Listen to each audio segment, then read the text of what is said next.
This channel does not promote any violent, harmful, or illegal activities. All content provided by this channel is meant for an educational purpose only. TV9 বাংলায় মুখ খুললেন ঘটনার রাতে চিকিৎসাধীন এক রোগীর পরিবার। সেমিনার রুমের উল্টো দিকে স্লিপ স্টাডি রুম, সেই স্লিপ স্টাডি রুমে ভর্তি ছিলেন মিঠু দাস। মিঠু ছেলের দাবি, ঘটনার দিন রাত 1টা নাগাদ নার্স, স্বাস্থ্যকর্মী, নিরাপত্তারক্ষী সহ অন্তত 7 জন জেগেছিলেন। প্রশ্ন উঠছে পরবর্তী সময়ের ঘটনাক্রম, এর পরও কেউ টের পেলেন না কেন?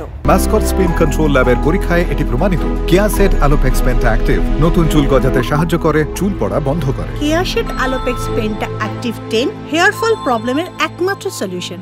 মাকে নিয়ে স্লিপ স্টাডির রুম থেকে বেরোনোর সময় সেমিনার রুমের দরজা বন্ধ অবস্থাতেই দেখেছিলেন রোগীর ছেলে। কি বলছেন তিনি, একবার শোনা যাক। তখন বলেছিল যে আমি স্যার পরীক্ষা তাহলে কটার থেকে হবে। স্যার বলেছিল পরীক্ষা আপনার মাপ তো যেখানে বসে যেখানেই সই ঘুমিয়ে পড়ে, তাহলে অসুবিধা হবে না, আপনি সন্ধ্যেবেলার থেকে পরীক্ষাটা করবো 6টার পরের থেকে। 12টা 15 বাজতে আমি স্যারকে ফোন করি, স্যার ফোন রিসিভ করেননি। 2-3বার ফোন করি, একটাও রিসিভ করেননি। তারপরে ডাক্তারবাবু উনি 12:30 নাগাদ চলে আসেন। চলে এসে মা লাইট অন করে মাকে জাগিয়ে নিজেই চলে আসেন। হ্যাঁ, উনি নিজেই চলে আসেন 12:30 নাগাদ। এসে উনি মার ম্যাচিংপত্র খুলে দিতে আমি মাকে নিয়ে মার বেড নাম্বার P9 ওখানে বেডে দিয়ে আমি আমার পোস্টে চলে যাই। 12টার সময় 3বার ফোন করেছিল, একবারও রিসিভ করেন না, একবারও উনি রিসিভ করেননি। যখন বেরিয়ে এলে ঠিক স্লিপ স্টাডি রুমের উল্টো দিকে সেমিনার রুম, সেই সেমিনার রুমের ছবিটা কেমন ছিল? দরজা বন্ধ, ফাঁকা, একদম ফাঁকা, ওখানে কেউ নেই। আর বেরিয়ে এসে সিস্টার দিদিরা বসে আছে, 2জন সিস্টার দিদি বসেছিলেন। আর আমার ওই স্লিপ স্টাডি রুমের পাশেই ICU রুম আছে, চেস্ট ডিপার্টমেন্ট, ওখানে ভিতরে হয়তো লোক ছিল, ওটাও দরজা বন্ধ করাই ছিল, এছাড়া কিছু ছিল কেন, মানে কি করে ধারণা হচ্ছে? ওখানে যতক্ষণ মাকে নিয়ে আমি পেশেন্টের ওখানে ছিলাম, ওখানে যে ওয়ার্ড মানে যারা মেল একজন সিস্টার আর যারা ওয়ার্ডের কাজ করে, এনারা ওই চেয়ারে বসেছিলেন। কোন জায়গাটায়? ওই ICU যেটা আছে, চেস্ট ICU। মাকে নিয়ে যখন ওয়ার্ডের দিকে যাচ্ছিল তখন কেউ জিজ্ঞেস করেছিল কি কোনো কথা হয়েছে? হ্যাঁ, মাকে নিয়ে যখন ওয়ার্ডের দিকে যাই তখন 2 সিস্টার দিদি বসেছিলেন, 2জন। ওনারা জিজ্ঞাসা করলেন যে আপনি এদিকে কোথায় ছিলেন, মানে আমি তো টোটালি বেরোইনি, উনি আমাকে দেখেওনি।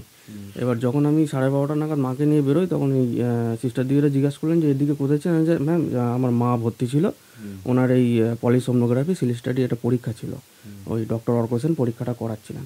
ওনারা বললেন ও আচ্ছা আচ্ছা, ঠিক আছে। ওইখানে লিফটের ওখানে যে সিকিউরিটি গার্ড তারা ছিল, একজন বসেছিল মধ্যিখানে। স্লিপ স্টাডি চলাকালীন আপনার ওনাদেরই একজন ইউনিটের ডক্টর এসেছিলেন। এবার অন্ধকার থাকার কারণে অতটা মুখটা দেখা যায়নি। পুরুষ না মহিলা? পুরুষ। কোনো মহিলা ডক্টরকে তুমি সেদিন দেখো? ডক্টরকে ওদিন আমি দেখিনি। কোনো ইন্টার্ন না, আসেনি? না, শুধু ডক্টর অর্ক সেন এসেছিলেন আর আরেকজন ডক্টর এসেছিলেন, চেস্টারি ডক্টর। উনি অর্ক স্যারের খোঁজেই এসেছিলেন। আমরা বক্তব্য শুনলাম, তার ছেলের বক্তব্য শুনলাম, যিনি ভর্তি ছিলেন তার ছেলে বলছেন যে যখন তিনি রাত 1টার সময় বেরোচ্ছেন তখন সেমিনার হলের দরজা বন্ধ অবস্থায় দেখেছিলেন এবং আরো অনেকে সেখানে উপস্থিত ছিলেন। মোট যা হিসেব দিলেন যে 7 জন সেখানে জেগেছিলেন। আমার সহকর্মী সৌরভ আমার সঙ্গে রয়েছেন। সৌরভ, আমরা যে ঘটনাক্রম শুনেছি, এতদিন শুনে এসেছি, সেই ঘটনাক্রমের সঙ্গে এইটা যদি মেলানো যায় তাহলে তো মনে হচ্ছে পরিস্থিতি নর্মাল ছিল, 7 জন ছিলেন, মানে কিছু ঘটলে সেখানে তো অন্যরা টের পাওয়ার একটা পরিবেশ ছিল, অন্যরা জানতে পারতো, তবুও কেউ কিছু টের পেল না। এটা তো একটা বড় প্রশ্ন। দেখো, এখানে বেশ কিছু অসঙ্গতি রয়েছে। এতদিন পর্যন্ত সেখানে যে সেমিনার কক্ষের সামনে স্লিপ কক্ষ, সেই স্লিপ স্টাডি কক্ষে যে কোনো রোগিনীর চিকিৎসা চলছিল সেই তথ্যটাই অজানা ছিল। যে তথ্য আমরা বার করে আনলাম যে রাত 1টা পর্যন্ত ঠিক সেমিনার কক্ষের উল্টো দিকে চিকিৎসাধীন ছিলেন এই মিঠু দাস। প্রশ্ন 1, কেন তার পরীক্ষা সন্ধ্যেবেলার থেকে শুরু হলো 8ই আগস্ট ঘটনার দিন? এই প্রশ্ন উঠছে তার কারণ স্লিপ স্টাডি সাধারণত রাতে হয়, সন্ধ্যের থেকে শুরু হওয়ার কথা নয়। এক্ষেত্রে তার চিকিৎসক জানিয়েছিলেন যেহেতু এই রোগিনী সন্ধ্যেবেলায় বসে বসে ঘুমিয়ে পড়েন, সেই জন্য তার পরীক্ষাটা সন্ধ্যের থেকে হয়েছিল। যদিও প্রশ্নটা কিন্তু রয়ে যাচ্ছে যে কেন এই ব্যতিক্রম হলো, সেটা সত্যিই কি হয় সেটা চিকিৎসকরা ভালো বলতে পারবেন। সেকেন্ড যে ব্যাখ্যাটা আসছে সেটা হচ্ছে যে 11টার পর 3বার ফোন করেছিলেন ওই পিজিটি অর্ক সেনকে এই রোগী, কিন্তু 3বারই তিনি ফোন ধরেননি। সেই সময় অর্ক সেন পিজিটি কোথায় ছিলেন? স্লিপ কক্ষের সামনে দিয়ে রাত 1টার সময় পেরিয়ে গিয়েছেন মাকে নিয়ে সায়ন দাস। সেই সময় তিনি বলছেন সেমিনার কক্ষে কারুর উপস্থিতি টের পাননি। তাহলে সেই সময় তিলোত্তমা কোথায় ছিল, তার অবস্থান কোথায় ছিল রাত 1টার সময়? রাত 1টার সময় তাকে কি কোথাও নিয়ে যাওয়া হয়েছিল? তিনি কি কোথাও গিয়েছিলেন? গিয়ে থাকলে কোথায় গিয়েছিলেন? হাসপাতালের কোন ঘরে গিয়েছিলেন, কোন চত্বরে গিয়েছিলেন? তার কারণ স্লিপ সেমিনার কক্ষ যেখান থেকে দেহ উদ্ধার হয়েছে সেখানে কারুর উপস্থিতি টের পাননি, স্পষ্টই জানাচ্ছেন সায়ন দাস।